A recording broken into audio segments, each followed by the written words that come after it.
bring you back live to the Convention Center in Atlantic City, New Jersey, as HBO Sports presents the main event.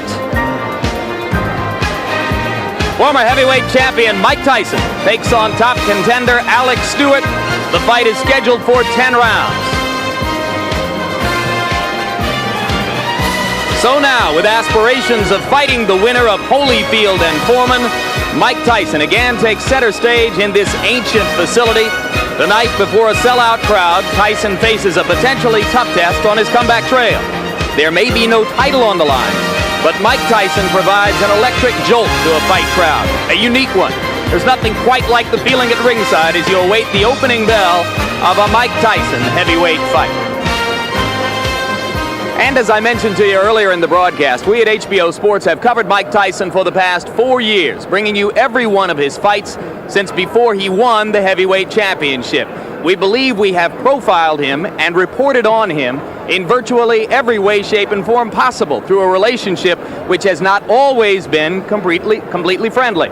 In fact, we're in the middle of a period right now in which things are not all peaches and cream between our longtime colleague Mike Tyson and those of us at HBO. So with an eye toward that, we decided to look for fresh eyes and ears, an independent perspective on Tyson as we get ready for this look at him. And we have acquired the services of America's most provocative filmmaker, award-winning Spike Lee, who came to Atlantic City and went to Brooklyn also with a 35mm film camera to produce a profile of Mike Tyson for us. Spike, thanks very much for doing this. Welcome to our broadcast. What was your perspective and your intention as you began this project for us? Well, what we wanted to do is just record what Mike and Don had to say. I felt that they would be very comfortable with us, knowing me, that they would let their defenses down, because a lot of times we have to be careful what the media's, or how the media's can portray them, and we just want to document that. And we just rolled the camera. That's what we did. We shot in 35mm black and white, and we approached it as if we were making a film. You have said publicly that you regard yourself as a friend and a fan of Mike Tyson's. Right. Is this journalism or advocacy? It's both. I'm not gonna lie. I think that Mike and Don have got pummeled in the press a lot, and if I could help them, you know, not really change their image. I think that there are a lot of people look at this piece and still not like them, but I think that they have to make up their own minds. We're going to talk to Spike again after you have seen what you're about to see. But we want to make this clear that this was Spike's baby. We interfered in no way, shape, or form after we gave Spike the chance to bring a 35mm camera here and to Brooklyn for this profile of Mike Tyson.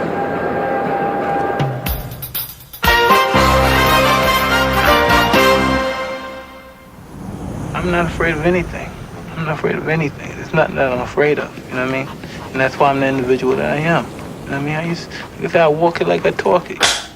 From where I came from, I'm not supposed to even have made it. I'm not supposed to even be living. My name is Victor Nelson. So what's up? Ain't nothing. Well, I live right here in 178, and I knew Mike for about 12 years, and grew up together. And, What name is this? This is Brownsville, Amboy. Yeah, he had to knock that punch all ever since he was young. You ever seen him knock somebody out on the street? Yeah, I used to have him knock people out for me. Yeah? Yeah. So now he's getting paid to knock people out. That's good for him. I like that. Hey, my brother. Just do the right thing. That's all he has. How's Mike look? Mike looks excellent, man. He's in good shape, good frame of mind. If you don't stand for something, you don't live for nothing. So he's ready, right? He's been ready. Ready sharp. He knocked out 3 sparring partners all in one day. Couldn't hurt now. Oh, man. They're changing him like, going in and out like a slot machine. But Joe List said you can run, but you can't hide. So all we got to do is bring the prophecy to those words to reality. Ali got me into boxing. I was in Sparfield, that's a juvenile place in the Bronx. And Ali came there, and when I saw him, I said, I want to be champion of the world. I want to be just like him. Everyone can't be Michael Jordan, a world heavyweight champion, all that, or else, a brain surgeon, which probably I could be, though. But, You could be a brain surgeon? I could, Spike, man. Every ethnic group takes pride in their heroes. We have no heroes. Our heroes die. White heroes never die. They live infinitely. The John Waynes and the different things, but Marvin Gaye, one of the superheroes of our time, you don't hear about him, but Elvis Presley has earned more money in death than most niggas can earn in life. Mike Tyson is our hero. He's our knight in shining armor. When he strikes a blow, he strikes a blow for all those who are discriminated against, all those who are segregated against. all those who are the downtrodden, the underprivileged, and denied. He fights like a gladiator, like our white brothers can appreciate. This guy comes to fight. He comes naked with his shoes on. He's a gladiator. He signifies what he's about. I don't blame Holyfield and Buster Douglas for hating him because I was taught to hate Don King when I was in the business. Everything's totally against us. We're two black guys from the ghetto and we're hustling and they don't like what we're saying, you know what I mean? We're not like prejudiced, anti-white, we're just pro-black. I love white people. I love them like they love me. Here you have a young man named Mike Tyson who has been a very credible champion, a credible challenger, and now is waiting his turn again. What they're trying to do is to get a groundswell of public opinion to avert and circumvent ever fighting Mike Tyson. They want him, number one, to either defect from me, because he's being represented by a black man, or number two, they want him to get frustrated and exasperated so that he will self-destruct. They always change the rules when black folks come into success. Black success is unacceptable. They say, oh, things are getting so much better for you. In 1849, it was hitting blacks on the head 100 times a day. In 1990, they hit them 48 times a day. Isn't it better? Oh, it's got to be better. You've saved 52 blows. You got to understand that white America has an uncanny way of making the victim the victimizer. Excuse me, master, for putting my head in the way of your club. Not that your club is brutalizing my head and putting hickeys on it. My head got in the way of your free swing and broke your shiny stick, and I want to apologize for that. Cut this a minute. The way people portray me in the press, those guys, they had the nerve, they'd be just like me. That are superstars, regardless of their fields, they want to be able to say, you know what I mean, the white man's kicking my ass, you know what I mean? But they don't got the guts, you know what I mean? The reason they don't got the guts because their minds have been suppressed. You know what I mean? Like most fighters in general, when you think about the issue, they're whores to the system. They don't know. They have no concept of what's going on in the business. The only thing they know is put on gloves. Most fighters going to wind up broken, and that's something that's going to continue to happen as long as the game is here, because boxing is the only sport that's unorganized. You know what I mean?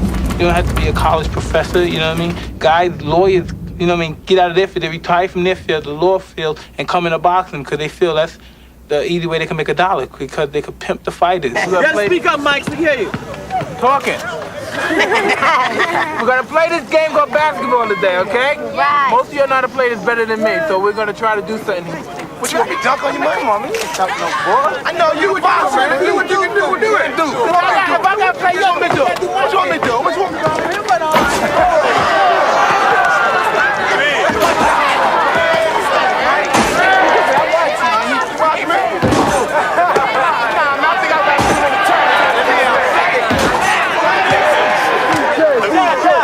If you make this shot, you can have Michael Jordan.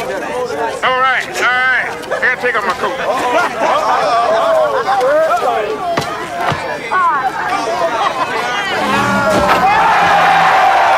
Trying to get some birds to come over here. They must not be hungry anymore. Yeah, that's right. Feed the birds. This is fantastic.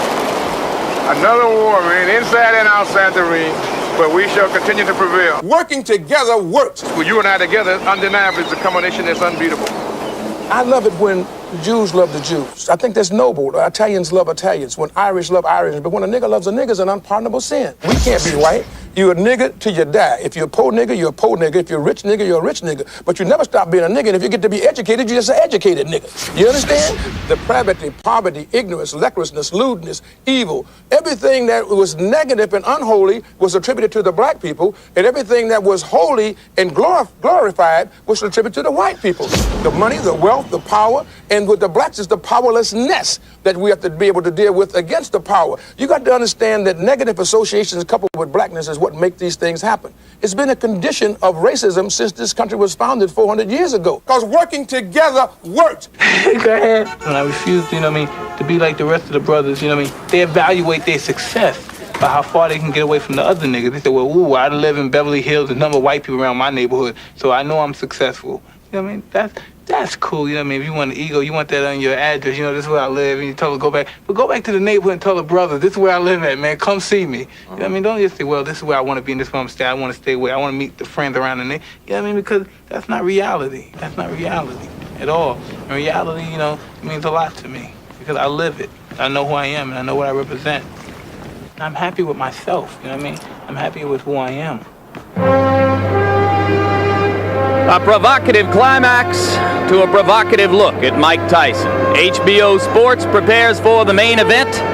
Coming up, Mike Tyson's second assignment in the post-Tokyo era of his career against Alex Stewart, a man whose only professional loss was to the man who now holds the heavyweight championship, Evander Holyfield. And we bring you back live once again to ringside. I'm still joined by Spike Lee. And Spike, it was a fascinating piece. Now let me play devil's advocate with you on behalf of any of our viewers who might be a little bit confused. Mike Tyson and Don King have achieved identity, money, fame, power, status, most of the things that we think of ourselves as striving for in this commercial society. Why are they so angry? Well, they think that they're getting the raw deal, that they haven't been betrayed correctly or truthfully in the press. And I have to agree with them. I think that anytime, when you're African American in this country and you achieve any level of success, people just come after you. I mean, they're beating on me now. I mean, they're killing David Dinkins in New York since he's become mayor. It just happens. I mean, we realize why it happens. So for me, it just rolls off my back. But I think that they've gotten a bum deal, Mike and Don. Don King says that there are no black heroes in this nation. At the risk of sounding a little bit tokenist, aren't people like Michael Jordan and Bill Cosby and to a large extent Spike Lee treated as heroes by this society? Well, I don't know if we'd be treated as heroes. I think that was a little exaggeration on his part. But when you go into the history books, I mean, we can't even get Martin Luther King's birthday, in Arizona. So, I mean, that's a disgrace. So that's what he's talking about. I'm glad the commission NFL took the Super Bowl out of Phoenix. What does Mike Tyson mean, above and beyond any other American boxer, to kids in the ghettos, in the inner city? Well, I think that for any ethnic group, any time that when you're on the bottom rung of the ladder and one of your own is able to squeeze out that little hole, it gives you hope. And I think that that's what Mike Tyson's done with this. But I think the problem is that people get lulled into sleep. They think that because African Americans have Bill Cosby, Oprah Winfrey, Eddie Murphy, we go on and on, that means everything's okay. Because we have Prince and Michael Jackson, that everything's all right for black America. But those are a couple of people. There's 30 million African Americans in the country. Most of us are catching hell. So we can't look at the 1 and 2 success stories. People been able to sneak through the cracks. Many thanks and welcome to HBO. Thank you, John. Larry Merchant, what do you think of that? Boxing has seen snake oil salesmen of every size and shape and stripe and color, all with one consuming passion in life: to capture and then to keep money-making fighters. What Spike Lee showed us in part is that Don King does it by wrapping himself in the emotional flags of race and racial injustice. He has been pummeled, it should be pointed out, by black fighters like Larry Holmes and Buster Douglas and Tim Witherspoon, whom he promoted. Spike Lee also separated for us the Mike Tyson of past and the Mike Tyson of the present as a public figure. Mike Tyson used to be this troubled youngster who was saved from the streets and then nurtured and developed into a champion. Now Mike Tyson wants to tell us that kid can get out of the ghetto, but you can't get the ghetto out of the kid. And that's how he's going to recapture the heavyweight championship. And he just might do it. Finally, Spike Lee showed us that Mike Tyson throws as many bricks on the basketball court as he does in the ring. Here's a look at the man he's going to be throwing those bricks at tonight, Alex Stewart.